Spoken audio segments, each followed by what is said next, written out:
त्याच्यानंतर मित्रांनो 40 दिवसाच्या दरम्यान जे आपण फुटवे काढण्यासाठी फवारणी करतो, इथं आपल्याला मध्ये सुद्धा बायोस्टिम्युलंट्स आणि पीजीआरचा वापर करायचा आहे.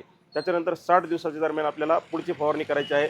कारण इथं गव्हामधून म्हणजे 60 ते 80 दिवसाच्या दरम्यान 60 ते 80 दिवसाच्या दरम्यान गव्हामध्ये ओंबी निघण्यास सुरुवात होते, म्हणजे गहू निसवण्यास सुरुवात होते. त्याच्यासाठी आपल्याला इथं एक फवारणी करायची आहे. याच्यामध्ये सुद्धा आपण बायोस्टिम्युलंटचा वापर करायचा आहे. त्यासोबतच मित्रांनो या दरम्यान गहू पिकामध्ये आपल्याला तांबेरा आणि त्यासोबतच माव्याची सुद्धा इथं प्रादुर्भाव होऊ शकतो. त्यासाठी आपल्याला इथं सिस्टमिक आंतरप्रवाही असणारं बुरशीनाशकाचा वापर करायचा आहे. त्याच्यामध्ये झोल गटातील बुरशीनाशक प्रॉपिकोनेझोल आणि टेबुकोनाझोल अशा बुरशीनाशकाचा वापर करायचा आहे. त्यासोबतच इथं आपल्याला माव्यासाठी इथं आपल्याला सिस्टमिक आंतरप्रवाही असणारं कीटकनाशक घ्यायचं आहे, जे की चांगलं आपल्याला कुठलंही मिळतं. त्याच्यासोबतच इथं बुरशीनाशकाचा सुद्धा वापर करू शकतो.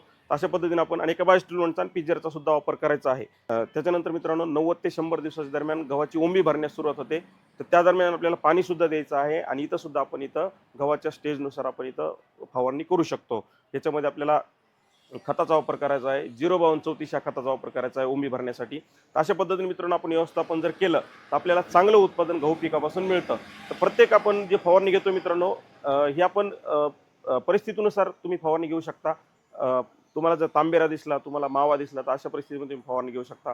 किंवा तुम्हाला गव्हाची ओंबी चांगली भरावी किंवा गव्हाचा फुटवा चांगला व्हावा, यासाठी तुम्ही विद्रव्य खताचा सुद्धा इथं वापर करू शकता.